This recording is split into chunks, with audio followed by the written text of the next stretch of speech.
اعوذ باللہ من الشیطان الرجیم بسم اللہ الرحمن الرحیم سبحانک لا علم لنا الا ما علمتنا انک انت العلیم الحکیم آمین یا رب العالمین۔ طالبات، آج ہم انشاءاللہ سورہ مریم کا آغاز کریں گے۔ وَبِيَسِّرْ وَلَا تُعَسِّرْ وَتَمِّمْ بِالْخَيْرِ۔ سورہ مریم مکی صورتوں میں سے ہے اور یہ 98 اس کی آیات ہیں اور 6 رکوع ہیں اس میں، اور اس کو سورہ مریم اس لیے کہا جاتا ہے کیونکہ اس میں حضرت مریم رضی اللہ تعالیٰ عنہ کا ذکر ہے، لہٰذا یہ سورت سورہ مریم کے نام سے موسوم ہو گئی۔ یہ مکی صورت ہے اور مکی زندگی کے ابتدائی دور میں نازل ہونے والی صورتوں میں سے ہے۔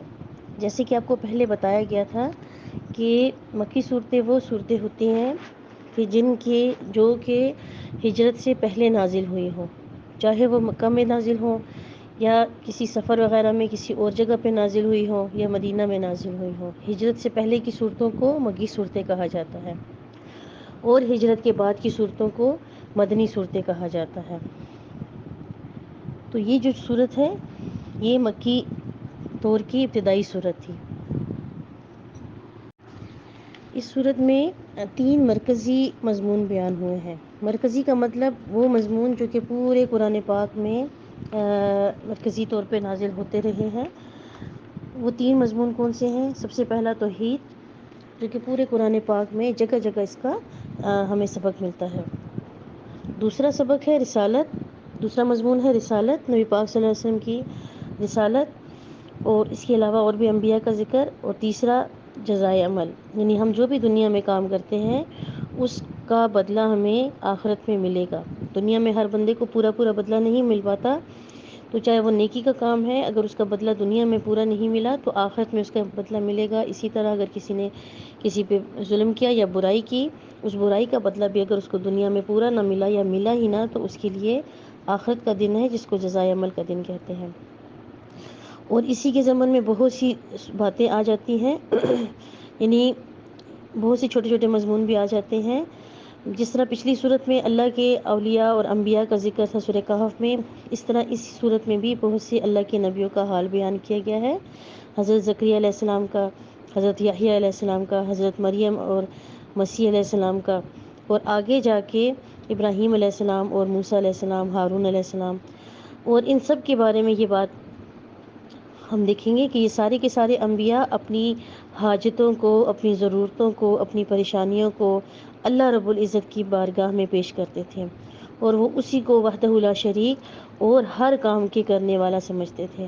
وہ جانتے تھے کہ اس کے سوا کوئی معبود نہیں، کوئی عالم الغیب نہیں، کوئی مشکل کشا اور حاجت روا نہیں۔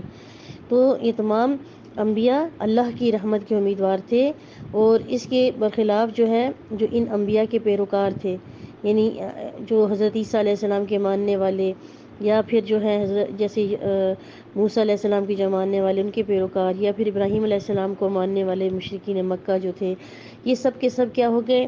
یہ بہک گئے، بھٹک گئے، اور یعنی وہ ان انبیاء کو ہی جو ہے یا پھر اس کے علاوہ اور لوگوں کو جو ہے اور معبودوں کو اپنا حاجت روا اور مشکل کشا سمجھنے لگے۔ جیسے کہ عیسائیوں نے مسیح علیہ السلام کو خدا کا بیٹا کہہ دیا، ان کی والدہ کو حضرت مریم رضی اللہ عنہ کو یعنی مادر خدا کا درجہ دے دیا، نعوذ باللہ، اور پھر انہی سے جو ہے وہ اپنی حاجتیں طلب کرنے لگے۔ زکریا علیہ السلام کی دعا جو ہے ہم شروع میں انشاءاللہ پڑھیں گے، تو اس میں یہی ذکر ہے کہ انہوں نے اللہ سے اولاد کی درخواست کی، ٹھیک ہے۔ تو اسی طرح ابراہیم علیہ السلام کی دعا کا ذکر ہے۔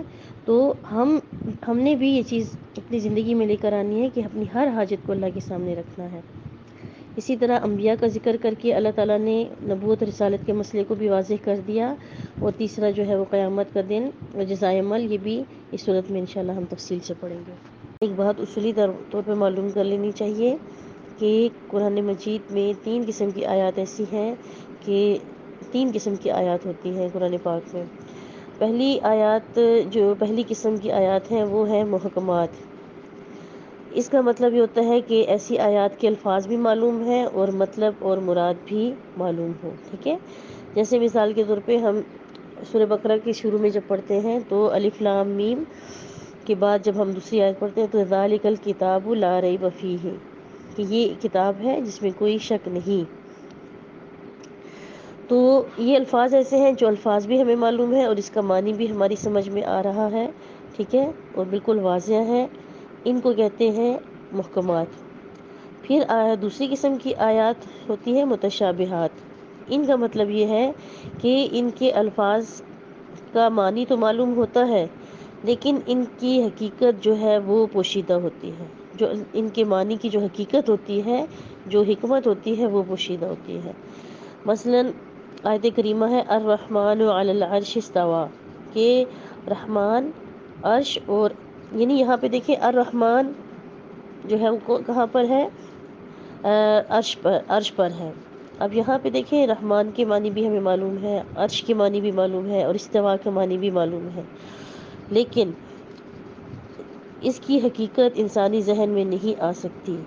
ٹھیک ہے، یعنی معنی تو یہ معلوم ہو گیا نا کہ اللہ تعالیٰ عرش پر جلوہ گر ہے، لیکن جلوہ گر ہونے کی کیفیت کیا ہے وہ انسانی ذہن میں نہیں آ سکتی. تو ایسی آیات کو متشابہات کہتے ہیں. ٹھیک ہے، تو ان کی ٹو میں نہیں لگنا چاہیے. ان کی حقیقت جاننے کے لیے اتنا زیادہ ٹو میں نہیں لگنا چاہیے کہ ہم جاننے کی وہ کیسی کیفیت ہوگی، یا جیسے اللہ کا ہاتھ یا اللہ کی جو ساق کی تجلی جو ہے اس میں یہ آیا کہ جب ساق کی تجلی ہوگی، تو اب ہم یہاں پہ یہ کیفیت نہیں بتا سکتے کہ اللہ پاک کی ہاتھ کیسے ہوں گے یا اللہ پاک کی ٹانگ کیسے ہوگی یا اس کی کیا کیفیت ہوگی. اس چیز کی ٹو میں ہمیں نہیں لگنا. عربی زبان کی کل 29 حروف ہیں اور ان میں اگر ہم الف اور حمزہ کو ایک سمجھیں، کیونکہ الف پر جب کوئی حرکت ہوتی ہے زبر زیر پیش کی تو اس کو بھی حمزہ کہا جاتا ہے. تو اس لیے اگر ہم الف اور حمزہ کو ایک سمجھیں تو پھر کل 28 حروف رہ جاتے ہیں. ان 28 میں سے 14 حروف حروف مقطعات میں شامل ہوئے ہیں.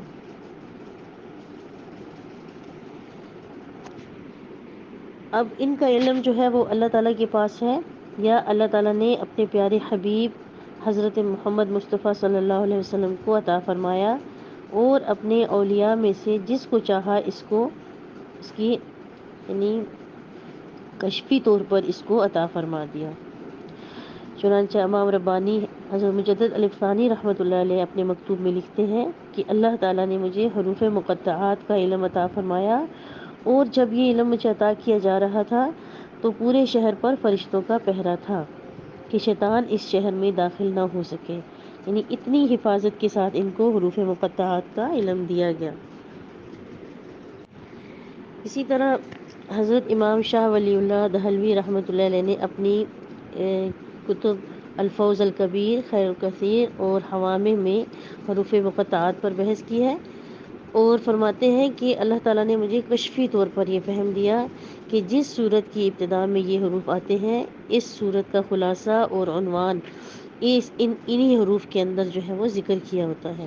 گویا کہ ان حروف سے صورت کے مضامین کا اندازہ ہوتا ہے. ایسے جیسے ہم کسی شخص کے لیے مفتی یا قاضی اس طرح کے لفظ استعمال کرتے ہیں، یا کسی تعلیمی ڈگری کے لیے بی اے، ایم اے وغیرہ یا پی ایچ ڈی، تو اس طرح کے الفاظ استعمال کرتے ہیں. اس سے اس شخصیت کی جو علمی قابلیت ہے اس کا پتہ چلتا ہے. اسی طرح حروف مقطعات کے ذریعے ان بزرگوں کو کسی صورت کا خلاصہ یا اس کے اندر جو سرخی ہوتی ہے وہ ان کو معلوم ہو جاتی تھی.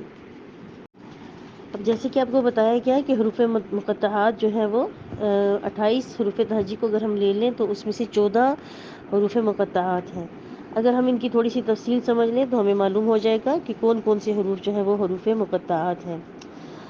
اب ان 28 حروف تہجی میں سے اگر ہم اس کے 3 حصے کر لیں تو پہلا حصہ ہوگا الف سے دال تک.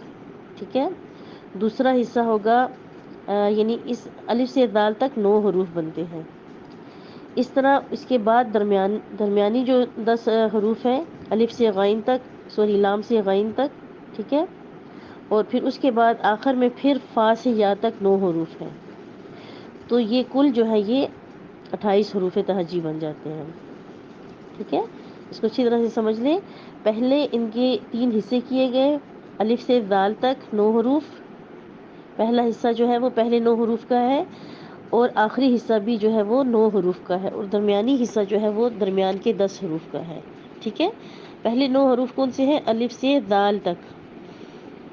اور درمیانی حروف جو ہے وہ را سے غین تک ہیں. اوپر میں نے لام بتایا لیکن را سے غین تک ہیں. اور تیسرے جو یعنی حروف ہے جو آخری 9 ہے وہ ہے فا سے یا تک. ٹھیک ہے، اس کو اپنے پاس نوٹ کر لیں یا سمجھ لیں. صرف اگر نوٹ نہیں بھی کرتے تو اس کو صرف سمجھ لیں. ٹھیک ہے، اب جو پہلا حصہ تھا الف سے دال تک، اس میں دیکھیں کہ 2 حروف استعمال ہوئے ہیں اور 7 کو چھوڑ دیا گیا ہے. وہ 2 جو استعمال ہوئے ہیں وہ کون سے ہیں؟ الف اور ہا. اب پھر درمیان میں آ جائے درمیانی حصہ فا سے یا تک، تو اس میں جو ہے وہ یعنی را سے غین تک، تو یہ کل 10 حروف ہیں. ان میں سے ایک حرف لیا گیا، ایک کو چھوڑا گیا. یعنی ایک لیا ایک چھوڑا. را کو لیا، زا کو چھوڑا، سین کو لیا، شین کو چھوڑا، صاد کو لیا، ضاد کو چھوڑا، عین کو لیا اور غین کو چھوڑ دیا. ٹھیک ہے، تو اس طرح 5 حروف بن گئے جو لیے گئے اور 5 چھوڑ دیے گئے. اب پہلے کے 2 اور یہ 5 جو ہے کل 7 ہو گئے. اب آخری حروف جو تھے، آخری جو حصہ تھا جو میں نے بتایا فا سے لے کے یا تک تھا، یہ پھر 9 حروف کا بنتا ہے. ان میں سے 2 حروف جو ہے وہ ان کو لے لیا گیا، چھوڑ دیا گیا، اور 7 کو لے لیا گیا. پہلے حصے میں سے دیکھیں ہم نے 2 حروف لیے تھے اور 5 7 یعنی باقی 7 جو چھوڑ دیے تھے. یہاں پہ ہم نے 2 کو چھوڑ دیا اور 7 کو لیا. اب یہ 7 کون سے ہیں؟ ان میں سے صرف فا اور واو کو چھوڑ دیا اور باقی جو 7 ہیں وہ لے لیے گئے. تو اب یہ حروف جو ہیں یعنی 3 حصوں میں سے یہ حروف کتنے بن گئے؟ 14 حروف بن گئے. ایک دفعہ آپ کو پھر تکرار کر کے بتا دیتے ہیں کہ حروف تہجی 29 حروف تہجی ہے. اس میں سے اگر ہم حمزہ اور الف کو ایک ہی تصور کریں تو 28 رہ جاتے ہیں. ان 28 کے 3 حصے بنائے گئے. پہلے 9 حروف کا ایک حصہ بنا اور اس میں سے 2 حروف کو استعمال کیا. ٹھیک ہے، 7 کو چھوڑ دیا. جو استعمال ہوئے تھے وہ الف اور ہا تھے، اور پھر جو ہے 7 چھوڑ دیے گئے. اور اس کے بعد ہم دیکھیں جو آخری حصہ تھا فا سے یا تک، وہ بھی 9 حروف تھے. اس میں سے 2 کو چھوڑ دیا اور 7 کو لے لیا.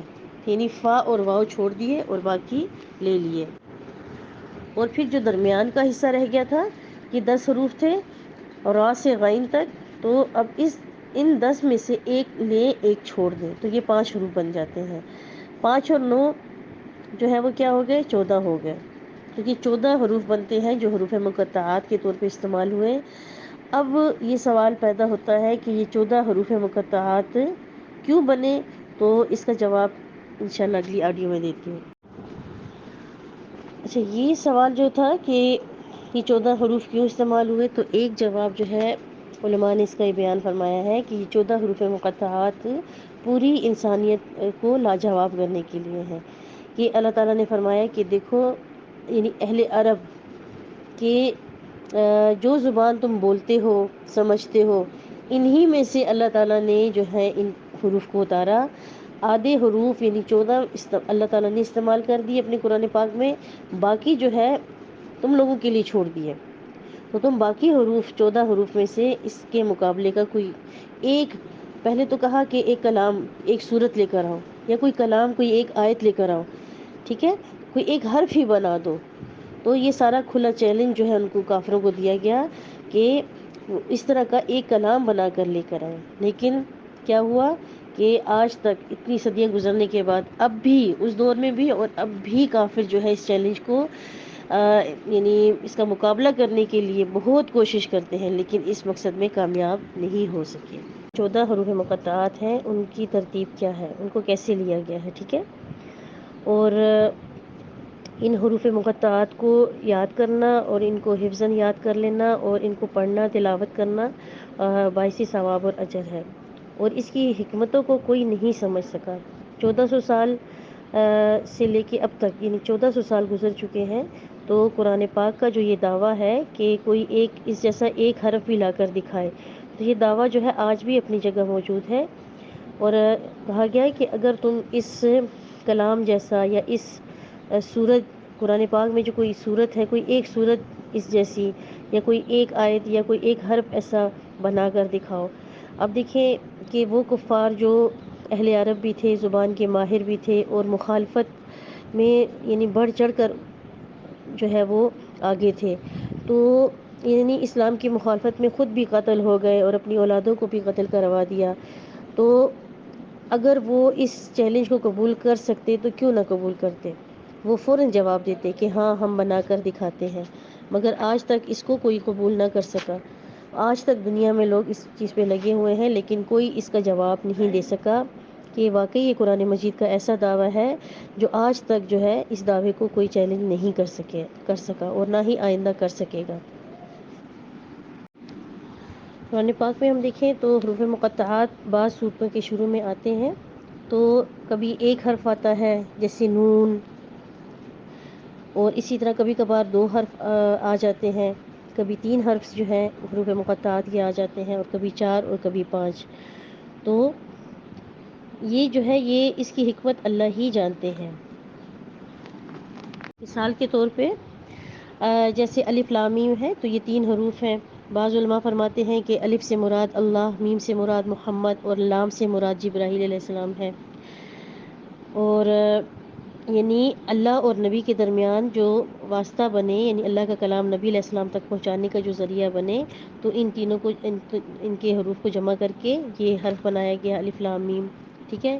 اسی طرح الف لام را ایک صورت کے شروع میں ہے اور اگلی صورت کے شروع میں ہا میم اور پھر نون، اگر ان تینوں کو ملائیں تو الرحمن بنتا ہے۔ اب الرحمن کے حرف کو اللہ تعالیٰ نے تقسیم کر کے مختلف صورتوں کے آگے لانے کی جو حکمت ہے وہ کون جانتا ہے، وہ صرف اللہ ہی جانتے ہیں۔ اور سچی بات تو یہ ہے کہ یہ صرف اور صرف جو ہے علماء کرام نے کچھ اندازے بیان کیے گئے، یا ان کو جو کچھ اور الہام ہوئے اس کے مطابق انہوں نے یہاں پہ توضیحات بیان کی۔ اب جو سچی بات ہے وہ تو یہی ہے کہ یہ حروف اللہ اور اس کے نبی کے درمیان اشارے ہیں، راز ہیں۔ بعض علماء تو فرماتے ہیں کہ اس کا علم صرف اللہ کے پاس ہے، اور بعض فرماتے ہیں کہ اللہ کے ساتھ ساتھ اللہ پاک نے اپنے ساتھ نبی علیہ السلام کو بھی اس کا علم عطا فرمایا۔ تو بعض کی نزدیک یہ ہے کہ یہ اللہ اور اس کے نبی کے درمیان کچھ اشارے ہیں، کچھ راز ہیں۔ اب دیکھیں جہاں محبت کا تعلق ہوتا ہے وہاں ایک لفظ ہی پیغام پہنچا دیتا ہے۔ جیسے ایک شاعر کا کلام ہے کہ اب وہ ایک شاعر جو تھا اس نے کہا کہ میں اپنے محبوب کے ساتھ جا رہا تھا، اب محبوب کی سواری جو ہے آگے نکل گئی، تو اس نے جو ہے اس کو شعر کہا، ٹھیک ہے۔ اب اس شعر کو جو ہے وہ کوئی اور نہ سمجھ سکے، کوئی آس پاس کے لوگ نہ سمجھ سکیں، تو انہوں نے کیا کہا، قف، کہ یعنی صرف رک جا۔ تو اس نے کہا کہ اگر اس کے محبوب نے کہا کہ اگر تم صرف فا ہی کہہ دیتے تو میں سمجھ جاتا۔ تو اس طرح جو ہے یہ کچھ ایسی چیزیں ہوتی ہیں جو محبوب کے ساتھ جو ہے وہ راز و نیاز ہوتا ہے، کہ جس طرح عاشق اور معشوق کوڈ ورڈز میں جیسے بات کر جاتے ہیں نا، تو اسی طرح حروف مقطعات جو ہے وہ اللہ کے اپنے محبوب کے ساتھ باتیں ہیں، اور ان باتوں کا مخلوق کو کچھ پتہ نہیں۔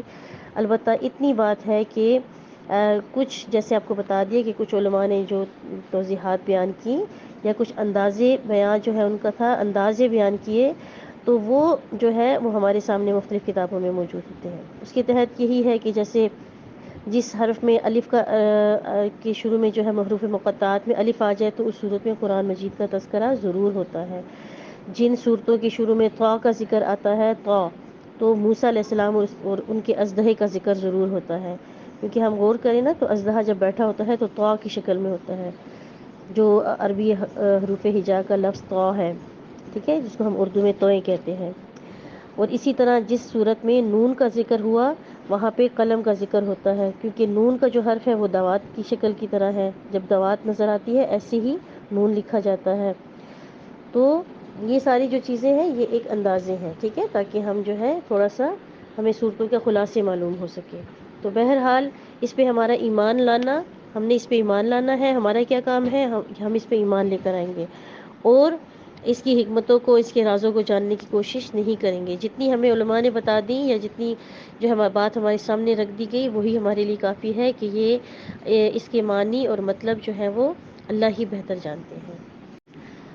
اچھا طالبات، یہاں پر ایک اہم نقطہ جو ہے اس چیز سے ظاہر ہوتا ہے، نکلتا ہے کہ جب اکثر لوگ کہتے ہیں نا کہ قرآن پاک کو سمجھ کر پڑھنا چاہیے یا بے سمجھے، بغیر سمجھے بھی پڑھنے کا ثواب ہے، تو بعض لوگ کہتے ہیں کہ جب تک اس کو سمجھ کے نہیں پڑھا اس کا کوئی اجر ثواب نہیں ملے گا، اس کو سمجھنا ضروری ہے، اس لیے وہ ترجمے کو سیکھنے پر بہت زیادہ زور دیتے ہیں۔ تو اس کا جواب یہاں سے ہمیں مل جاتا ہے کہ یہ جو حروف مقطعات ہیں ان کا ترجمہ ہمیں معلوم نہیں اور نہ ہی ہم معلوم کر سکتے ہیں، لیکن ان کو پڑھنے سے ہمیں ثواب ملے گا ایک ایک حرف پر، یعنی جتنی نیکیاں حدیثیں بیان ہوئی ہیں وہ جیسے الف لام میم، ہر حرف پر ایک ایک نیکی، الف ایک حرف، لام ایک حرف، میم ایک حرف، تو اس طرح 30 نیکیاں جو ہے الف لام میم صرف پڑھنے پر ملیں گی۔ تو یہ جو یعنی حدیث میں فضائل بیان ہوئے اس سے معلوم ہوتا ہے کہ ان حروف کو بغیر مطلب جانے بھی ان کے اوپر ان کو پڑھنے کا ثواب ہے۔ تو اس طرح باقی قرآن کو بھی بغیر مطلب اور معنی کے سمجھنے کے بغیر ہی ہم لوگ اگر اس کو پڑھیں گے، تلاوت کریں گے تو اس پہ ہمیں اجر و ثواب ملے گا، ٹھیک ہے؟ تو صرف پڑھنے کا بھی ثواب ہے، اگر مطلب اور معنی اور ترجمہ معلوم ہو جائے تو نور علی نور ہے، لیکن یہ نہیں کہنا چاہیے کہ جس کو ترجمہ یاد نہ ہو اور وہ خالی قرآن پڑھ رہا ہے تو اس پہ کوئی اجر نہیں ملے گا، کیونکہ ایک بہت بڑا طبقہ جو ہے وہ اس چیز کا قائل ہے کہ بغیر ترجمہ جانے جو ہے ہم قرآن کا ثواب حاصل نہیں کر سکتے، تو یہ ان کے لیے یہ جواب ہے۔ انشاءاللہ کل سورہ مریم کی باقی پہلے رکوع کا آغاز کیا جائے گا۔